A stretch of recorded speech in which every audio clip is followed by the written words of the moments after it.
Good evening, everyone. Today I am going to present the topic on the antiplatelets. What are the clinical dilemma and critical decision making? In nowadays, antiplatelet use is increased. We use antiplatelet in the CAD patient, in the stroke patient, in the peripheral artery disease patient. It is used both for the primary prevention and the secondary prevention. So, if we come to the real world, the practice is not simple because some patients have high thrombotic risk, some patients have a high bleeding risk also. And we have to keep the balance between the bleeding and the ischemic risk because patient is the same, he has the common soil, mortality increases, ischemic event increases and bleeding event. All these occurred in the same patient. If we come to the overview of the antiplatelets, aspirin is well known. We give around loading dose of 150 to 300, then maintenance dose of 75 mg. Other are P2Y12 inhibitors, which are clopidogrel, prasugrel, ticagrel, and canagrel. Clopidogrel is used earlier very much. Nowadays, in ACS patient, also in the stroke patient, we use ticagrel. Prasugrel used in the high ischemic patients, and canagrel is the antiplatelet which we use IV. It is intravenous. It is used mainly during the procedures, and when we have to bridge the patient who are the high ischemic event and we want to do a surgery, it has very short life. So canagrel can be used as an IV infusion for bridging the antiplatelets. Apart from the decreasing the thrombotic risk, they have the other functions also. Antiplatelet reduce the thrombus burden and flow distribution also. And if we come to the during the procedure, they decrease the periprocedural damage, they decrease the plaque disruption, distal embolization, and side branch occlusion. And after the procedure, they decrease the external thrombogenicity. If we come to the ischemic and bleeding risk over time, so DAPT, prasugrel, ticagrel plus aspirin, they are used. As the time passes, ischemic risk decreases, but the bleeding risk start increasing. So the time comes when we have to switch from DAPT to the single antiplatelet or have to decrease the dose of the other antiplatelet, second antiplatelet. So what we use, these are tailored antiplatelet strategy. When nowadays we are using drug-eluting stents, earlier we used metallic stents. So ischemic risk, what are the factors which increase the ischemic risk? This is diabetes, patient having recurrent MI, those who are having multivessel disease, those who are having complex coronary artery disease, having more than 3 stents. What are the risk factors which are increasing the bleeding? They are thrombocytopenia, elderly patients, anemia, patient who have cirrhosis, stroke patient, patient who are already on the oral anticoagulant. So we have to do the tailored risk stratification. There are various scores available for which we can use. There are the DAPT score, Paris score. Based on these scores, we can decide that should we continue the dual antiplatelet therapy or should we decrease the dose of the antiplatelets. Now, if we come to the personalization of the antiplatelet therapy, this can be achieved by the integrated assessment of 3 clinical factors. One is bleeding risk. We have to assess the bleeding risk in the patient. Then we have to assess the ischemic risk, and we have to see the responsiveness to antiplatelet agent. If we come to the bleeding risk, there are the various clinical variables, just like this previous major bleedings, anemia, patient who are having reduced platelet count, prior stroke, procedure factors, just patients who have non-radial axis, then use of other GP, 2V, 3A inhibitors, use of thrombolytic agents, and we have various scores also. If we come to the antiplatelet responsiveness, most of us, those who are known from the medicine branch, they should know that there are various other methods which we use to check the latest responsiveness. These are the platelet function testing. This is a around 15-minute procedure which can be done. It sees the patient having high platelet reactivity, they have optimal platelet reactivity or low platelet reactivity. Then there are various genetic testing also available by which we can see the ultra rapid metabolizer, non-rapid metabolizer, intermediate rapid metabolizer. So what we do in these tests is if patient having high bleeding risk or high ischemic event, we want to give the clopidogrel. So we check the genetic profile of the patient. If they are having ultra rapid metabolizer, then we can use the clopidogrel. If they are poor metabolizer, that means it is function is not effective, clopidogrel not working, then we can use the other drug also.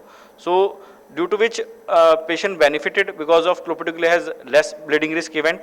So those who are having high bleeding risk, we can continue the prolonged clopidogrel. If we come to the ischemic risk event, we have ACS, diabetes, age more than 75, BMI, then procedure multivessel disease scores, we have thrombotic definition syntax scores.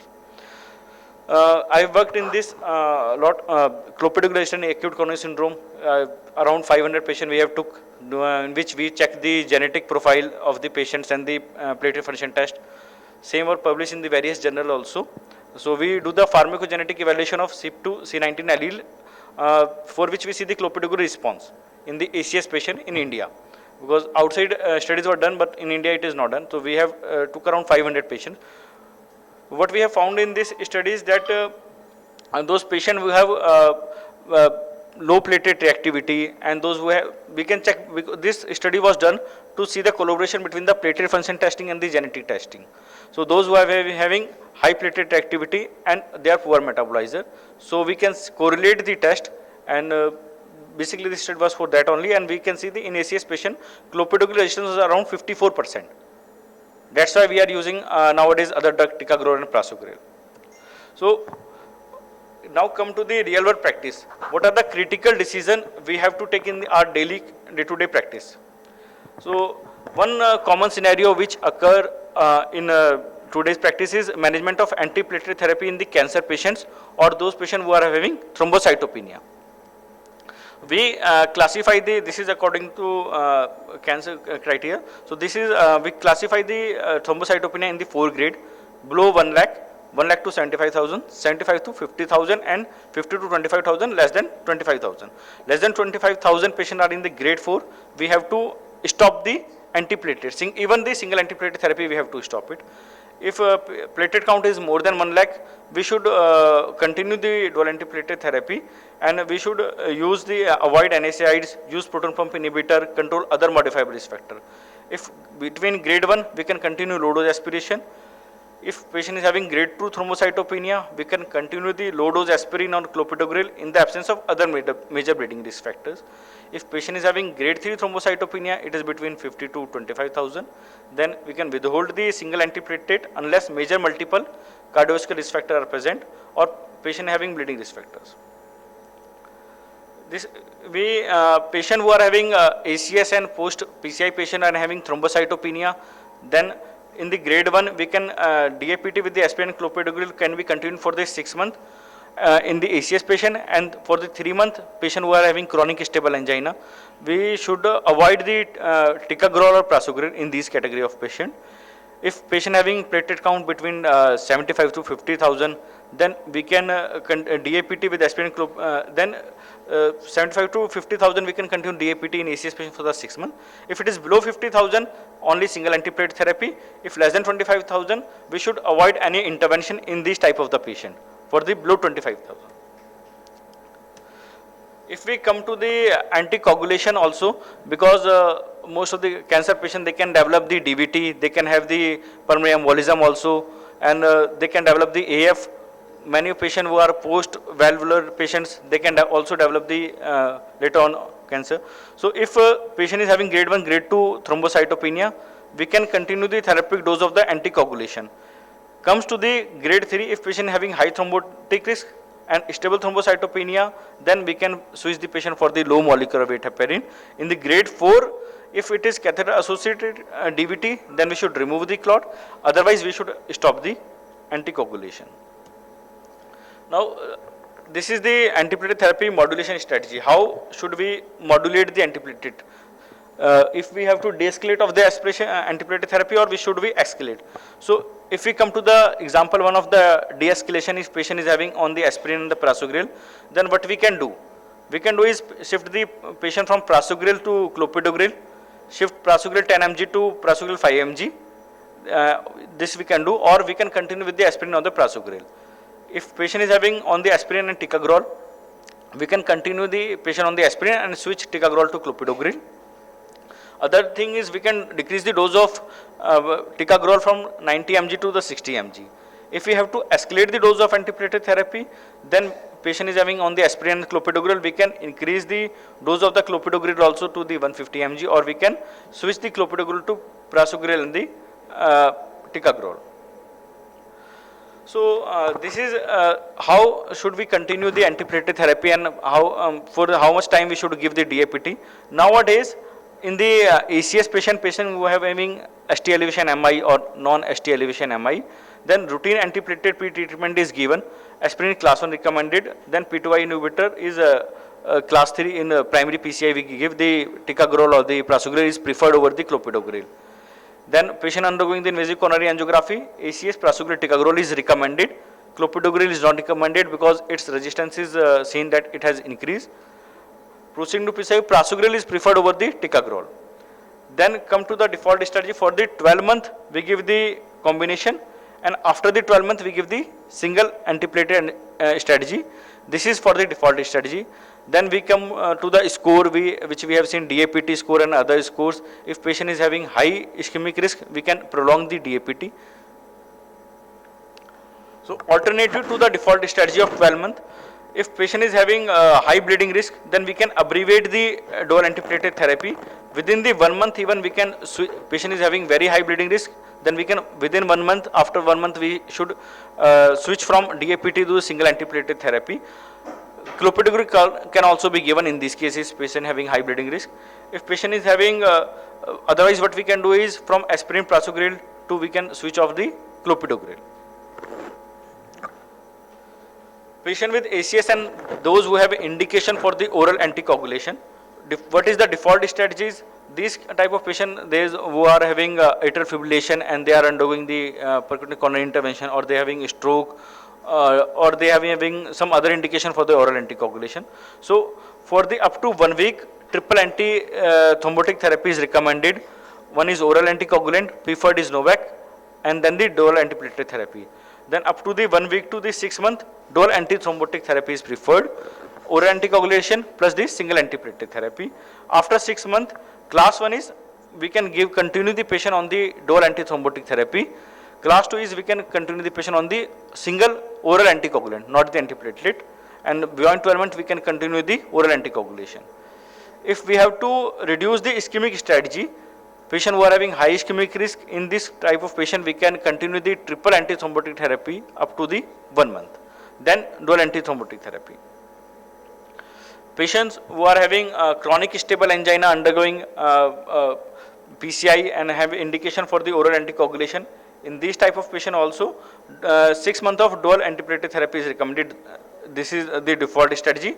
After 6 months, then we can continue the single antiplatelet therapy. And those patients who are having high bleeding risk, up to 1 to 3 months, depending on the patient bleeding risk, we can switch the patient to the single antiplatelet therapy. So this is also one common scenario which occurs, when to stop or restart and bridge the antiplatelet therapy before the surgery. So timing of the, we have to see the timing of the non-cardiac surgery after PCI. Optimal timing of elective time-sensitive non-cardiac surgery for prior PCI required management of DAPT. Then what is the, that if it is an elective surgery, then we should avoid the elective surgery till the 12 month. If it is urgent surgery, then we can plan surgery after the 1 month also. So if balloon angioplasty, no coronary stent placed, then we can delay the non-cardiac surgery by the 14 days. This is not used nowadays, bare metal stent PCI, delay non-cardiac surgery by 30 days. If drug-eluting stent is used and patient have undergone the PCI, in this scenario of the ACS setting, we should delay the non-cardiac surgery for the 12 months after drug-eluting surgery, and delay non-cardiac surgery for more than 3 months after, if time-sensitive indication for the surgery. Like if patient is having, we cannot delay the surgery, then after 3 months we can go for the surgery. If patient having chronic cardiac disease, then surgery can be done after the 6 months. And for the same, if it is urgent surgery, then we can delay the surgery till the 3 months. How to manage the perioperative or oral anticoagulation? What are the recommendations in patient with the cardiovascular disease receiving oral anticoagulant and would require elective non-cardiac surgery? Multidisciplinary team should be approached. There should be balance between the thromboembolic risk and the bleeding risk also. So how to bridge is in patient with cardiovascular disease and high thrombotic risk undergoing non-cardiac surgery. So where interpretation of vitamin K is required, perioperative bridging with the parenteral heparin can be effective for thrombotic risk reduction. And in patient who having oral anticoagulation disruption, in patient with perioperative oral anticoagulation, interruption, resumption of oral anticoagulation reasonable after hemostasis achieved. This depend on the surgeon. Some surgeons say that we can start the oral anticoagulation after 12 hours of the surgery. Some says that we should wait for the 24 hours, depending on the how the surgeries go and how much drain is coming. Depending on that, we can start the oral anticoagulation. So this is also one common scenario when to restart the antiplatelet after the ICH. This is basically based on the based on the patient's condition and the GCS also. If patient is having required antiplatelet earlier also, he have other indication for the oral anticoagulation, undergoing diluting stent, then we will see the patient score and how much hematoma is expanding. After 30 days, we can start the antiplatelet therapy. And if having strong indication and we will expect that hematoma will not expand, then we can start oral anticoagulation after 14 days also. So in patient with spontaneous ICH and condition placing them at high risk of thromboembolic event, for example, mechanical valve, LVAD, early resumption of anticoagulation to prevent thromboembolic complication, it is reasonable. And in patient with spontaneous ICH with an indication for antiplatelet therapy, resumption of antiplatelet therapy may be reasonable for prevention of thromboembolic event based on the benefit and the risk ratio. This depends on the patient's clinical profile, his bleeding size and his GCS. In patient with non-valvular AF and spontaneous ICH, resumption of anticoagulation to prevent thromboembolic event and reduce all-cause mortality may be considered. This is based on the benefit to risk ratio. Now, how to manage bleeding after the antiplatelet use? So, if patient is having using the antiplatelet therapy, they are having non-severe bleeding, we should not neutralize the antiplatelet therapy. If patient is having GI hemorrhage, he is symptomatic, persistent of hemorrhage after failure of the etiological symptomatic treatment, then if it persists, we should neutralize the antiplatelet. If it do not persist, then do not neutralize. If patient came with the hemorrhagic shock and on the antiplatelet therapy, if he was on the antiplatelet therapy, we have to neutralize the antiplatelet therapy. If he was not, then do not propose any symptomatic neutralization, no benefit. If patient is having intracranial hemorrhage, require neurosurgery, we should neutralize the antiplatelet therapy. If you do not require neurosurgery and having intracranial hemorrhage, GCS is more than 8, we can go for the aspirin. And do not, if he was on the aspirin, do not neutralize it. If other antiplatelet therapy, there is no evidence is discussed. How to neutralize it? For the aspirin, platelet transfusion of standard dose of 0.5 to 7 per 10 kg of the body weight is recommended. For the clopidogrel, 2 times of the standard dose. For the prasugrel, 2 times of the standard dose. And ticagrelor also, if last intake is less than 24 hours, there are no evidence, platelet transfusion is ineffective. If it is more than 24 hours, platelet transfusion for the partial neutralization is effective. So this is last slide on the what is the another critical dilemma, how to switch off the antiplatelet therapy. Then if patient is on the in the acute setting, if patient is on the ACS and we have to switch the antiplatelet therapy, patient is on the clopidogrel, we want to switch on the prasugrel. So what we do is we load the patient with the prasugrel irrespective of the clopidogrel timing.